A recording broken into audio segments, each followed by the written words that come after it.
Guys, I actually want to invite up to the stage a couple amazing people that I want to give a little special recognition to. Graham and Sophie, come on up. Jeff Gamagany, come up here. I want you guys to come up here.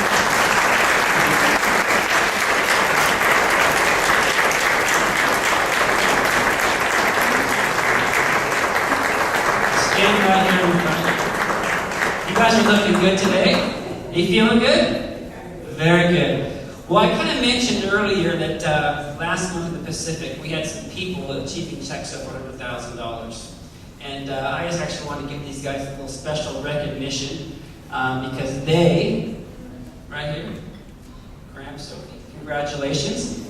They achieved a check last month for over $100,000.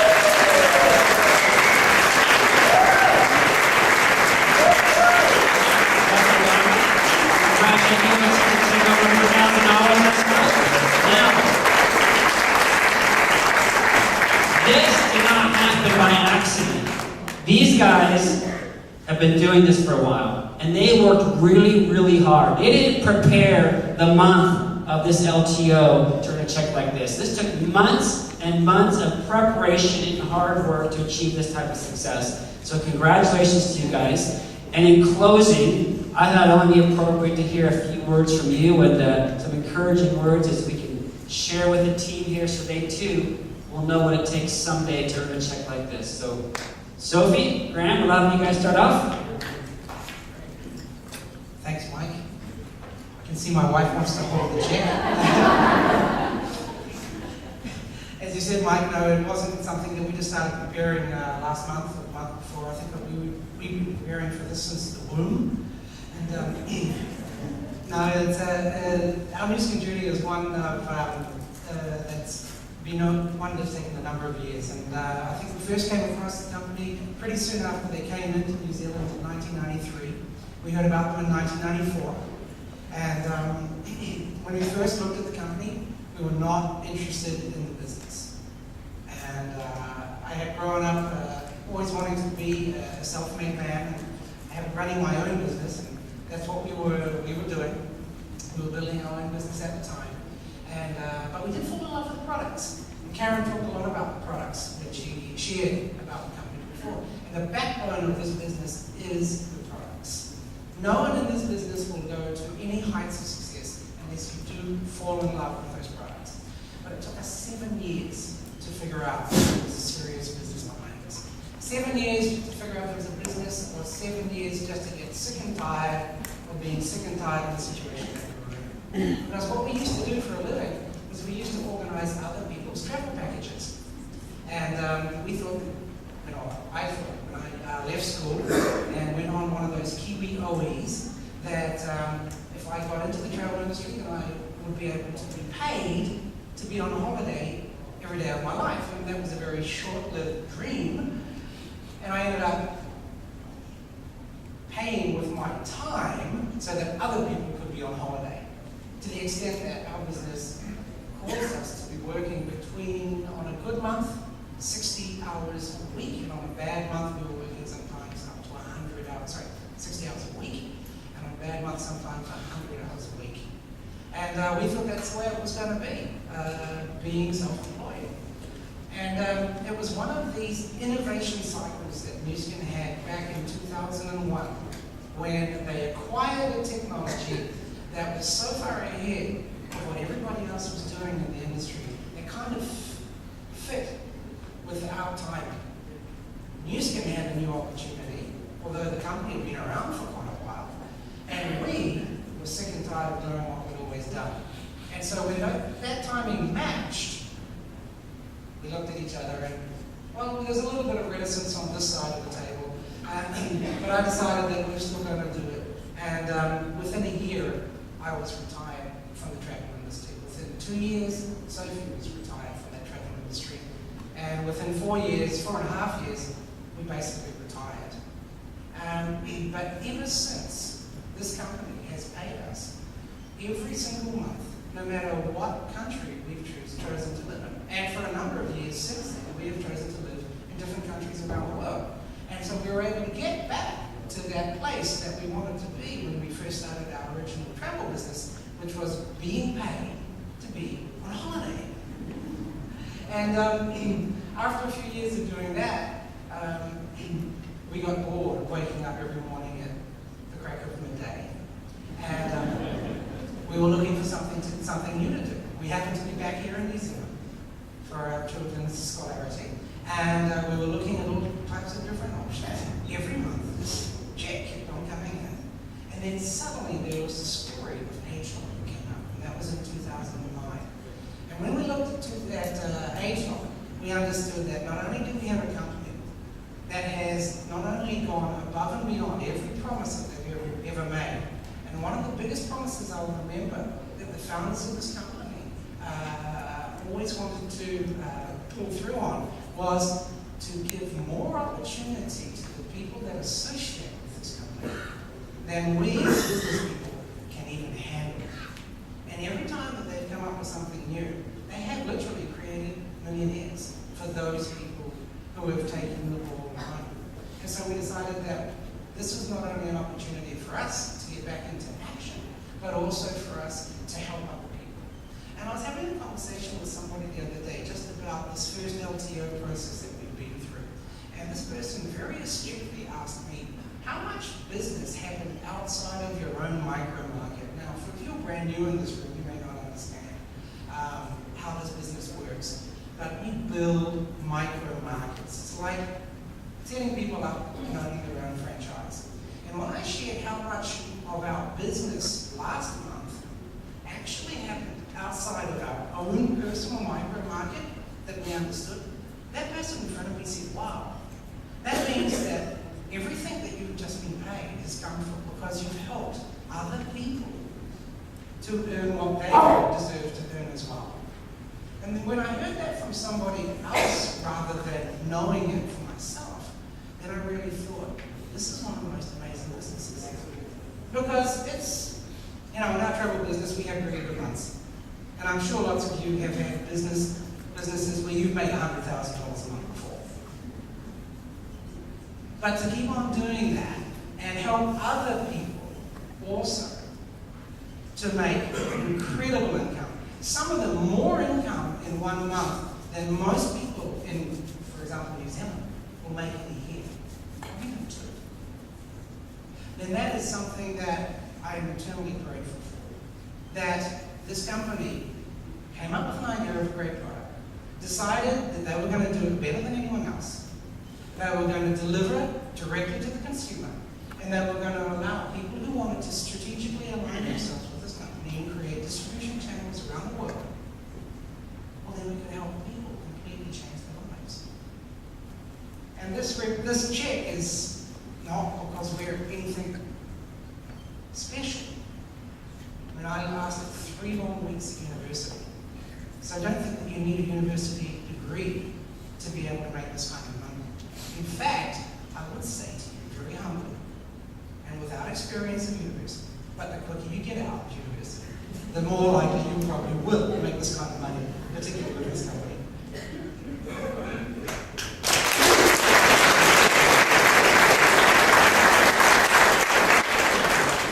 So this is a time when I have to say thank you to my husband, I guess.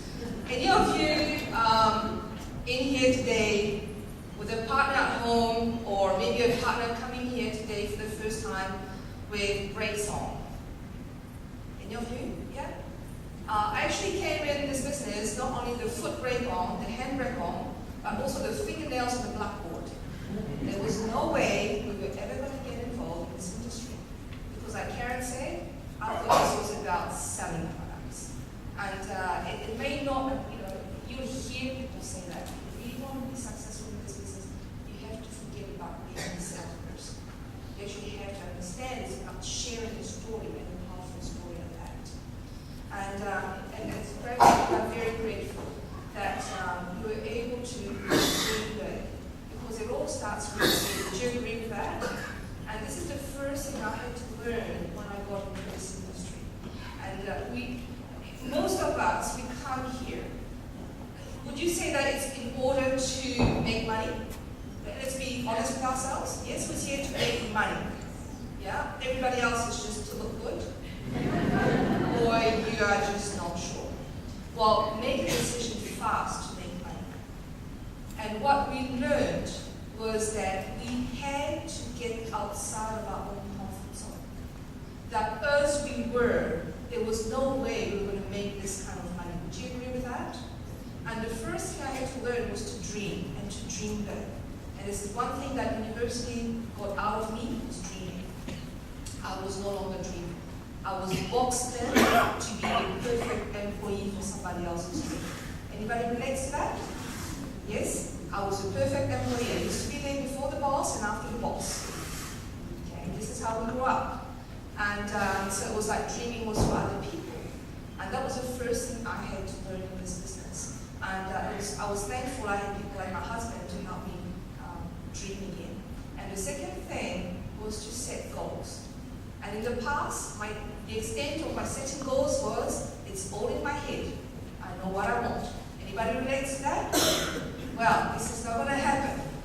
We have to have them written down and actually nut it out. We have to have an action plan. Right? And most of us, how do you operate? Because for me, I used to look at something and say, this is where I want to go. Right? And I'll go from here to there. And as I do that, I come in with all my luggage on my back and I'm trying to move forward. Anybody relates to that? Yes? Well, we had to have a complete mind shift about that. We had to look at, well, this is what we want. So we have to position ourselves from this point of view. And from this point of view, look back. What are the steps we had to take in order to get here? Does it make sense? And as we nutted out the process, we were able to go back to the beginning and just walk the path. It was all about the process thing. It had nothing to do with us. It was about taking massive action. And massive action, as Karen has rightly said talked about, it's about the consistency. It was about willing to do what most people are not willing to do. It's about stretching outside of our comfort zone to talk to somebody.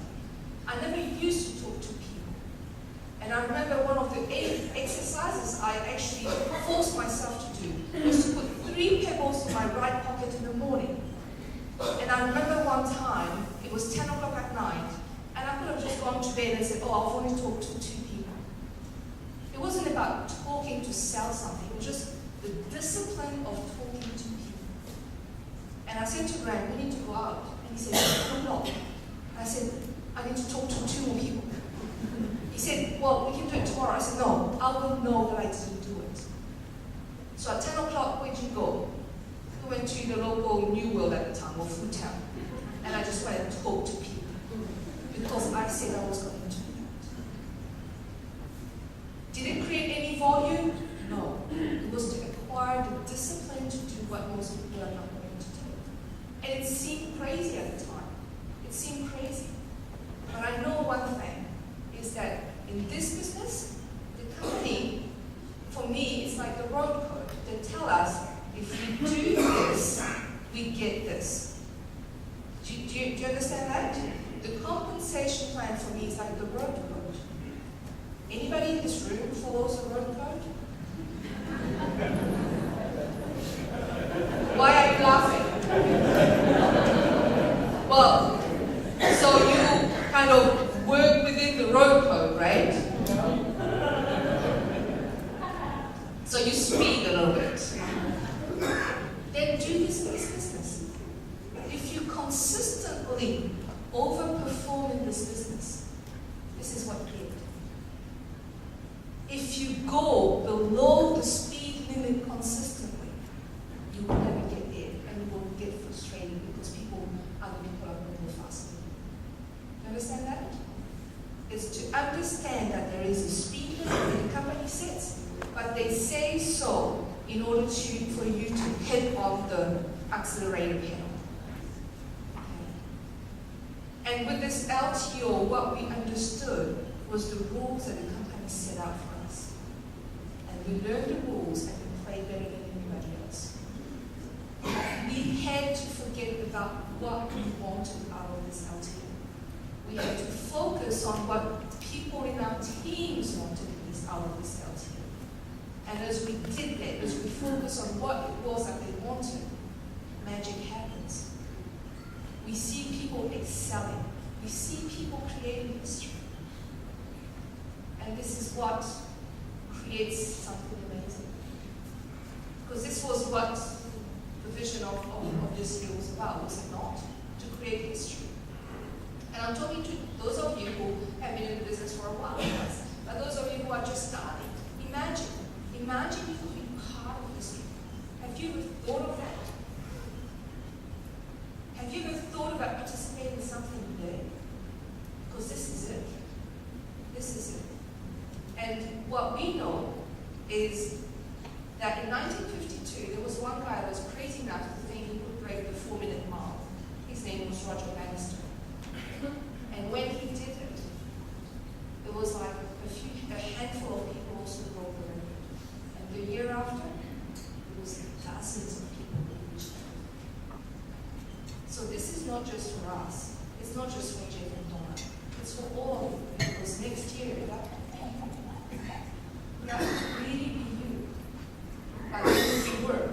The question is, are you willing to roll up your sleeves and do what it needs to be done to get this next year? Because that's your time.